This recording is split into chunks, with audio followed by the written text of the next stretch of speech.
Mhm. Sir, puntahan ko lang yung isa do'n sa nire-raise din niya sa kinu-question niya do'n sa mga statement pahayag ng mga 12 dati daw na Marines. Ang Blue Ribbon ay hindi naman totally at wala rin namang pronouncement na X, hindi talaga sila tatanggapin, walang gano'n. Walang gano'n. Katunayan, na may open nga akong panawagan kay Attorney Baligod na Opo. kung alam ko nga lang siyang kontakin, maski yung on a personal level, kinontak ko na siya para mag-usap kaming dalawa. Dahil dapat din talaga tingnan, nabanggit ko na rin ito nung na-ambush interview ako nung afternoon CA nung Wednesday, na sinabi ko na, alam mo, hindi naman maikakaila na talaga nagkaroon ng deliveries. Mm. Katunayan, doon nga sa akin dalawang privilege speeches, pati doon sa ating pagdinig. Maliwanag na nagpalit ng kamay ang pera, no? Daang milyon, kung hindi man na bilyon ang inabot.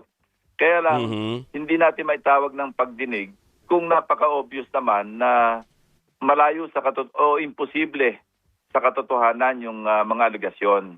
Mhm. So Mhm. nabanggit ko nga rin na alam mo kung nilapit-lapit lang sa realidad o sa Opo. katotohanan, Mm. bakit nga ba natin hindi dapat ipatawag ng pagdinig? Mm. Pero kung ganyan naman na magiging circus Mm. ang dating dahil talagang kababalaghan, ang Blue Ribbon, ang objective nito, mag-expose ng katotohanan Mm. at hindi tangkilik ng kasinungalingan. Mm. So ang kailangan dito, Senator, mukhang kailangan nilang i-revisit yung kanilang naging statement, pagtugmain at paano ayusin nila yung mga nabanggit na mga dinamay, kuwento, even pati dun sa manner kung paano i-deliver yung ganong kalaking amount, medyo hindi realistic nga yung manner. Tama 'yon. Lalo ngayon may nilabas pang information si Ombudsman na Boying Opo, Remulla, opo. na sinabi niya, yung mga pictures na ginamit mukhang hindi authentic. Mm. Kasi ang dinidepict ng isang picture, at least one photo o picture na naipakita doon, naka-attached doon sa affidavit, hindi naman nangyari sa panahon ni Sa present term. Presidente Marcos, Mhm. kundi panahon pa ni Speaker Velasco. Matagal na yon. Mhm. So pagka naglagay ka ng photograph na ginawa mong attachment at ito hindi tugma doon sa salaysay na sinasabing ang period ng pagde-deliver, sala na kagad doon sa picture na binigay mo, malaking usapin yun. Mm. Ibig sabihin nag-iimbento ka talaga ng istorya. Mm. So isa pa yon. Pangalawa, siyempre, nauna na rito, yung mga binanggit na sinabing mali naman pala, dahil bandang huli, binawi nila na yung kay Senator o yung kay Congresswoman De Lima, Mm. nakakulong nga naman yung tao. Opo. Magdadala ka ng mali-maleta sa krami, hindi ka Parang ma-check. parang ang linaw naman masyado nun, sir, na sa kwento na yun, ano? Ang problema nga, hindi kasi, alam mo pagka ganyan, hindi sila nagfa-fact check muna. Mm. Kung gagawa ka ng istorya at alam mong hindi totoo, at least man lang, i-check mong mabuti kung believable, Mm. na hindi ka ma-fact check ng tulad na nangyayari ngayon. Mhm. Marami lumalabas nga na tulad doon nung alam mo siyempre nakakabigla yun Opo, opo. 805 billion. Pero nung pinag-aralan ko sa loob ko, teka muna, saan kukuha ng 805 billion? Samantalang pagkalakalaking halaga, Mm. pati nga sa Central Bank, 'di ba? Chinek namin na ang pera in circulation, pati coins, pati yung nasa Mm. mga bank vaults, sa mga bangko, sa panahon ng 2024, 2.7 trillion lamang. Mm. Sinabi ko na rin to na yung impluwensya ni Congressman Saldico nasa 2003 at saka 2004. Mm. Kasi natanggal naman siya, nag-resign siya na APRO ng January 2005. So wala na siyang impluwensya doon sa budget ng 2005. Mm. Pero doon naman sa 2022, July 2025 naman siya na-elect. Mm. So, kung kukwentahin mo yon 805 billion, ano lang to, parang nag-a-analyze lang tayo, no? Opo, opo, opo. Parang off the cuff, no? Na kung 2 taon at hahatiin mo yung 805 billion, ibig sabihin yung 400 billion, kumakatawan ito ng 15% ng total ng pera in circulation. In circulation. Pati hindi nagsisirculate na nasa bank vaults, sinama mo doon, napunta lang sa isang tao. Pagkatapos, wala namang nakuha, di umano si Saldico, dahil lahat ito diniliver. So kung kukunin mo pa yung nakuha ni Saldico, papalo na ng trilyon. Ang hirap diyang i-connect ngayon, Sen, kung paano nangyari yung ganun. Just the same, kung makausap niyo po si Attorney Baligod, Senator,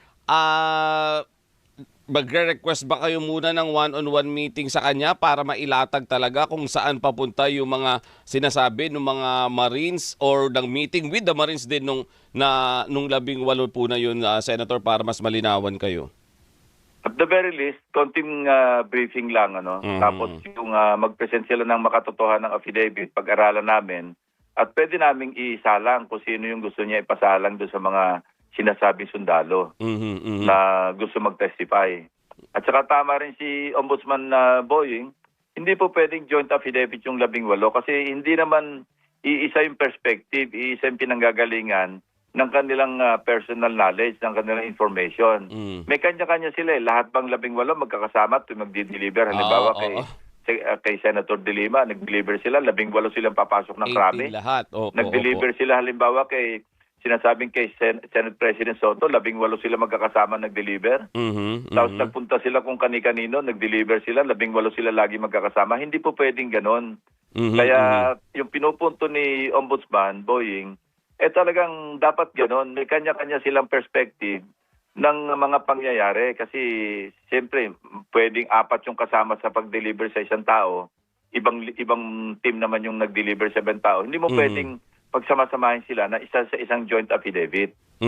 Sen, doon pa sa issue na to ng mga sa flood control, at iba pang issue ng corruption, malapit na pong mag-break yung inyong session. Inaasahan na po ba natin na may sponsoran na ninyo sa plenaryo yung partial committee report po ninyo?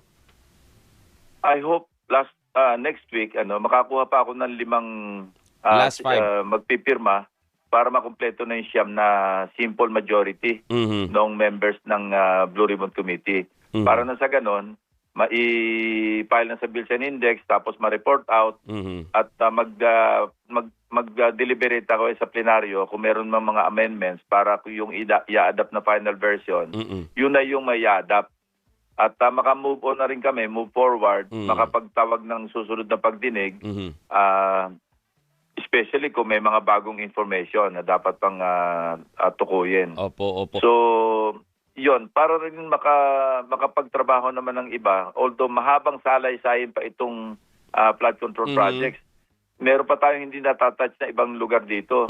Sa ngayon nga, patuloy pa rin yung pagre-research ng aking team, ng aking mga staff. Katulong yung aming mga kasama sa yung mga netizens na nagre-report.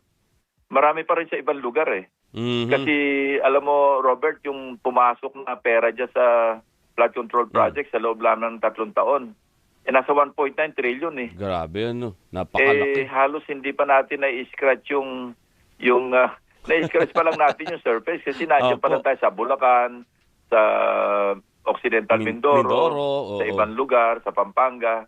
Hindi pa natin nakukuha yung meron pa tayo sa ibang panig ng Luzon. Meron pa kami tinitingnan dyan sa Metro Manila, dyan sa May C6. May mga proyekto rin dyan na mga pumping station na kung saan, kung kailang gumawa ng flood control project, lalong bumaha. Yun, under study pa rin yun, under research yun, na may mga initial information kami. At tukoy naman namin kung sino yung mambabatas na nag-sponsor noon. Tapos tinitingnan din namin yung mga insertions na ginawa. Na kasi mayroon kaming information pa na hindi ako magbabanggit muna ng pangalan. Na sa pagdinig ng Commission on Appointments, noong confirmation ni dating Secretary Bunuan bilang Secretary ng Public Works and Highways, naging kasangkapan yung confirmation para makapag-appropriate o makapagsingit. I think it's about 500 million pesos na ibinigay sa isang member ng Commission on Appointments na chairman at ang kanyang ibig sabihin kanyang pagpapayag,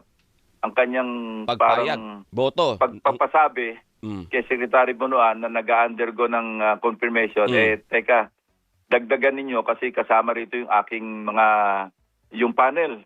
Kasi Okay. dalawang panel yan isang Senate panel, isang Opo, opo. House panel. House. So parang dinadala niya yung kanyang mga kasamahan, binibitbit niya na parang nine-name drop, ika nga. Pero yung mga kasamahan niya naman, bandang huli, nagrereklamo. Wala Dahil? nang dumating sa kanila. So mukhang nasolo yung 500 million. Teka lang, Sen. So, ibig sabihin, kumbaga, nung sumasalang siya sa confirmation, sinabi, bago ka tuluyang ma-confirm, ibigay mo muna ito sa panel namin. Parang ganun. Projectan mo muna, pondohan mo Oo. muna ito. Hindi lang sa kanya, para malaki-laki. Kasi marami kami dito, 12 kami rito. No? House panel ito actually. House panel. House panel. Yun. Oo, sige. Hindi ko muna po tatanong. Interesting. Oo Very nga po interesting. Pero alam mo, kailangan i-validate natin lahat. Ito, naibahagi sa akin ito ni Yusek Bernardo. Pero dahil nga napakarami niyang detalye, naka-digital files naman sa kanya ito Madali niyang ma-recall at madaling masusugan ng records. Ano? So yun ang inaalam pa natin. Opo. Sen, hindi mahirap naman kasing sabihin isalang agad agad. ng Correct. walang kaukulang resibo. Tama. Kasi tama. ako maingat ako dyan, Robert. Opo, Alam mo alam po naman ang namin yan. ugali ko, di ba? Opo. Tuwing ako'y mag-privilege speech, magkakaroon ng pagdinig, sinisigurado ko na may hindi lamang yung pananalita ng tao, kung hindi kailangan, teka muna, maglabas ka ng resibo para patunayan mo yung sinasabi mo. May basis. Ano? Sen, yung sinasabi nyo po na hiningi na ito nung panel during the confirmation hearing ni former Secretary Bonoan, na-trace nyo po ba na na-download sa kanya or doon sa mga sinabihan, binanggit din niya na pangalan ay nabigyan din ng pondo? Work in progress yun, Ayun. Robert. Opo. Sige Para po. matukoy natin talaga yung listahan na yon na worth 500 million or thereabouts. Hindi ko alam yung eksaktong amount o yung figure. Pero once na makumpleto yon at ma-inspeksyon, yung ibang proyekto doon, ini-inspeksyon na namin. Ayan. Opo. Kinukumpleto lang namin. Kasi wala namang masama kung halimbawa nakapag-singit, nakapag-realign, nakapag-insert. At maayos naman yung proyekto. Tama. Hindi na rin natin ko-questionin kasi maayos naman ang paggagawa Napapakinabangan. Pero kung naging substandard o kaya naging ghost, ibang usapan yon. Ayan. So Doon namin... magiging panibagong rekomendasyon yon Opo, ng Blue opo. Ribbon Committee para masampahan ng kaso kung sino man yung may kagagawan. Panibago. At ang malinaw dito doon sa House panel, yung binabanggit po ninyo dito. Sen, doon sa report lang, sabi nyo nga po ay ongoing pa rin naman doon sa committee report pagpapapirma doon sa 5. Ano pong nagiging dahilan? Bakit tumatagal? Is this because mahaba lang talaga yung report at gusto pang scrutinize yung mga kasamahan po ninyong senador? Or at least at this very early stage, yung 5, meron naman ng pasabi na, okay, pipirma din naman sila eventually? I think it's a combination of many reasons. Yun nga, masyado mahaba, 400 plus pages. Pangalawa, siyempre, naninimbang din yung mga ibang kasamahan ko kasi may mga nasa sangkot na ibang kasamahan din namin. So, matagal na rin kami magkakasama sa Senado, ilang congresses na rin yan. Sila rin, matagal na rin sila magkakasama. So, binibigyan ko sila ng enough space para talagang ma-discern nila kung pipirma ba sila o hindi. Katunayan, wala akong sariling pagkilos para makiusap sa kanila individually. Basta pinadala namin sa opisina nila yung soft copy, yung PDF document. Para sa ganun, mapag-aralan nila mabuti. At ito, again, kinwestiyon ito, wala raw akong pirma doon sa pinadalang kopya. Natural, kasi hindi ko naman pipirma lahat yun. Isa lang naman yung signature page. Opo. Katunayan, si Senator Bam, hiningin niya yung signature page, yung physical na copy na nasa akin. Opo. Bago siya nagpirma. Ayun. Pinalitan pa namin kasi nakapirma na ako doon, pero nagpalit pa rin kami kasi nag-reorganize Opo, tama. Pinalitan ng minority si Senator Robin Padilla, si Senator Bato de la Rosa. Correct. Dalang original na member doon sa Blue Ribbon, si Senator Bato. Pero dahil hindi na nakaka-attend, nag-reorganize yung minor organization, pinalitan ng minority block yung membership nila na inilagay din si Senator Robin. So, nagpalit pa uli kami ng signature page para pinalitan ko uli yung nagpirma uli ko doon sa pangalawa. Opo. Na kopya kasi nga nagpalit ng isang membro. Yun ang pinirmahan ni Senator Bam, si si Senator Kiko at saka Senator Risa. Mhm. Ngayon, sa susunod na linggo, siguro dudulog ako kay Majority Kay Leader Major. Migs Mhm. para kung maaari lang na siya, saka yung mga ibang kasama namin, kung pwede lang na kung alanganin man sila, maglagay na lang sila na magsasubmit sila ng separate opinion Opo. o kaya sabihin na lang nila na mag-a-amend sila o mag-interpolate. Mag-interpolate. Okay Correct. naman yun eh. At nangyayari naman po talaga 'yun. Sen, nabanggit mo lang kay si Senator De La Rosa, medyo matagal-tagal pa rin naman na talagang hindi pumapasok, tapos may request pa pala nung isang araw na magamit yung inyong Senate mansion ng pamilya niya doon sa Baguio City.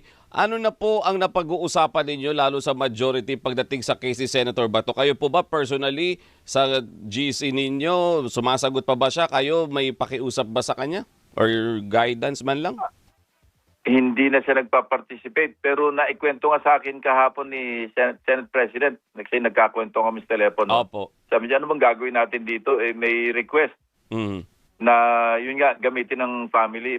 Kasi meron kaming dyan not necessarily nasa rules namin or what, pero pwedeng gamitin na maski sinong senador yung pinaka-mansion house Opo. nung sa Baguio. Pero dapat kasama mismo yung senador. Yung senador mismo Kung hindi nandun. kasama yung senador, hindi nararapat na ipagamit lamang sa Tama pamilya. naman Yun ang yun, sinabi Sen. sa akin ni Senate President. Opo. Ako nga, makita ko sa Baguio nung kasi guest speaker ako nung alumni homecoming. Opo. Hindi nga ako nangahas na, kasi sinasaalang-alang ko, para bang yung mansion house na yon, para bang ang priority doon, yung Senate President. Although ako, pro temp ako, Opo. anytime pwede akong makiusap na SP, baka Gumamit. naman pwede magamit ko, akit ako ng Baguio. Pero minabuti ko na lang na mag-check-in sa ibang lugar Opo, kasi opo. nga parang sa'yo na muna yan. Sa'yo na yan sa Senate President. Pero although, yun, hindi naman mansion house ng Senate President lamang, kundi ng buong Senado. Mhm. Kaya natatawa nga si SP nung magkausap kami, na ganon. Na nagkataon naman, parang merong nire-repair yata doon. Kaya hindi, May ongoing repair daw po. maganda Opo. yun. Pinagawa yata ni Senate President Chisio noon nung siya yung Senate President o si Senator Migs. Sila yata nagpaayos. Nakapasok na ako doon kasi inimbitahan ako ni SP nung pareho kami nasa Baguio. Opo. Pero hindi ako natulog doon. Parang nag-tour lang kami doon. Oo. Doon sa mansion house. Doon sa mansion. Maganda yung pagkakagawa. Okay. Pero Sen, hindi ba yun parang hindi maganda yung timing na hindi ka nagpapakita sa public tapos pamilya mo pa yung gagamitin mo ng mansion house, wala ka bang budget para ihanap ng ibang hotel or na matutuluyan yung pamilya mo sa Baguio? Oo, ayoko na rin mag-comment, Robert, tungkol dyan, kasi diskresyon yan ng bawat senador, kanya-kanya kami diskarte. Kung yun ang diskarte niya, kung sa pananaw niya, tama yung kanyang ginawa na mag-request, ayoko nang questionin yon. At meron naman ding katwiran si Senate President o yung aming secretary, si Secretary Dong Mendoza. Siya kasi yung sumagot Opo. Sorry, Senator, kasi under repair yung mansion house. Sige, iwan po natin yun doon kay Senator Bato kung yun yung nakita niyang pwedeng ma-maximize siguro, sabi niya, yung Senate mansion dyan. Tanong lang po ako, Sen, doon sa hinihirit na special powers, may hesitation po ba kayo dito or malaking tulong po ito para sa Pangulo, lalo't ang daming dapat i-address na nagtataas ang presyo, Senator? Wala. Kompleto yung kami. Halos lahat kami sang-ayon dyan. Kaya lang, siyempre, pagdating sa period of amendments, meron kaming gustong i-amend. Ako nga, gusto ko parang gawing permanente na Kasi alam mo sa train, nung pinasa namin yon, in-amend namin yung last paragraph ng Section 147 ng National Internal Revenue Code. Doon nakapaloob yan Kaya lang, sinasabi doon, pagka yung period ng 3 months, pumalo ng $80 per barrel or more, on the average, pwede na talagang i-suspend yung pag-impose ng excise tax. Nandun na yun, kaya lang, wala na, nag-expire na yun 2020, wala na yun Kasi panahon ng pandemic, hindi 2020, 2022. Basta expired na yung period na yon. Ang gusto ko nga doon, hindi lamang emergency powers. Gawin na natin parang permanenting amendment sa National Internal Revenue Code at saka iksian natin yung panahon. Especially Okay. ngayon, dahil may gulo sa Middle East, sa Iran. Hindi tayo makapaghintay ng 3 buwan bago masuspend yung imposition ng excise tax. Mhm. Kung pwede nga, 1 month lang na halimbawa pumalo ng ang average $80 per barrel Mm. do sa Dubai, yung presyo. Yung kasi measure natin Mhm. doon natin mini-measure. Opo.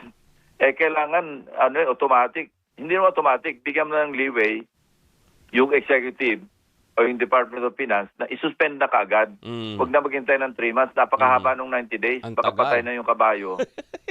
Napakamahalan ng langis. Nagtaasan Hindi pa na tayo lahat. nagsususpend. O kaya nga po. Opo. Kung ako yung mag-i-introduce ng amendment, gagawin ko, kung pwede nga lang, kung 2 weeks lang, pwede na. Kaya lang, buwanan yata yung kanilang pagkwenta Yung dyan. pag-compute nila. So at least 1 month man lang, sa loob ng 1 buwan, pag pumalo siya ng 80 Pwede na. per barrel, pwede nang isuspend ng Pangulo para makatulong sa ating mga kababayan. Ayun. Sige. Sen, isa na lang po. I don't know kung nakarating na sa office ninyo ito or may nabasa na kayo regarding this. Kasi doon po sa issue ng Anti-Money Laundering Council, alam po natin na napakahalaga nung naging role ng AMLAC at nagiging role ng AMLAC sa pag-trace doon sa mga transaksyon and all. May binabanggit po na ang AMLAC daw ngayon ay may isa daw negosyante na gustong kontrolin itong AMLAC at pati mga umuupo sa board nito para somehow yung investigation na ginagawa nito ay pumabor doon sa kanyang mga negosyo at hindi tamaan. Sen, nakarating ba sa inyo yung ganito? Hindi ko narinig yun, pero hindi po pwede yun. Kasi saklaw ng batas din yung Anti-Money Laundering Council, di ba? Sila yung council dyan, pero marami na tayong amendments sa Anti-Money Laundering Act. Ako mismo, nag-introduce ng mga amendments. At dito sa aming ginawang pagdinig sa Blue Ribbon, meron kaming mga rekomendasyon dyan para i-strengthen pa yung Anti-Money Laundering Council, yung kanilang powers. Meron kaming nire-recommend dyan na dapat na sana matalakay namin kaagad para na sa ganon, maisama na namin sa panukalang amendments ng Anti-Money Laundering Law. So hindi po pwede sa yung doon sa sinasabi doon sa issue ay may mga, siya mismo, yung may mga rekomendasyon kung sino yung papalit o uupo doon sa board. Hindi pwedeng ganun. At private siya na individual. Oo. Hindi pwede. Kasi sa ngayon naman, maganda yung ginagawa ng council Alam mo yung sa maikling panahon na nakipag-ugnayan kami sa kanila, Opo. Executive Director Matthew David. Napakainam ng kanilang ginagawa. Kaya nga ako mismo noong sa DBCC pa lang sa committee, kasi ang liit ng kanilang budget Opo. Nagpanukala agad ako nung kay Chairman Sherwin na dagdagan namin kung magkano yung hinihingi nila sa NEP na hindi na ibigay, ibalik namin. Kaya nandiyon yan, naibalik namin yan nasa 2026 budget na yan Kasi sabi ko nga, nagbiro pa nga ako noon, mas malaki pa yung kinurakot sa isang project ng isang malaking kontraktor sa budget ng Anti-Money Laundering Council. Oo nga po. Ang kanilang tinitingnan dito, napakaraming transaksyon Hindi sila maka-cope up, Sa laki Nahirapan ng sila. So figures. sabi ko, dagdagan natin yung kanilang budget nang sa ganon, ma-strengthen nila yung kanilang mga equipment, yung kanilang mga ginagawa para matulungan natin. At nangyari yon. Actually, ang nagpanukala na nga nag-approve na nga at nagsama na sa committee amendment si Senator Gatchalian as chairman. Siya na nagkusa. So, magandang ginagawa ng council kaya hindi na dapat pakialaman at pangimasukan na tanggalin kung sino at para pumasok yung kung sino yung paborito ng kung sino. Hindi po pwede. Sen, panghuli na lang. Baka may nakikinig na naman sa inyo, na-interview na naman kayo. Baka i-quote na naman kayo dyan. Baka may gusto kayong bangkitin kay Senator Marcoleta, sir, ngayong araw. Wala na. I've said enough, sabi ko nga kanina. Kaya lang meron tayo na pag-usapan na hindi necessarily patungkol particular sa kanya, kundi mensahe ko na lang sa ating mga kababayan. Tulad binanggit mo yung aking tweet. Opo. Yon, talagang mensahe ko yon na tayo lahat ay Pilipino, mahalin natin ang ating bansa higit sa anumang bansa na ating pinapaboran. Ayan. Sir, Senator Panfilo Lacson, maraming salamat po sa inyong oras at sa maliwanag na pag-explain sa ating po mga kapamilya dito sa mga issues surrounding. Napakaraming issues yung natakil po natin today. Sir, salamat po as always.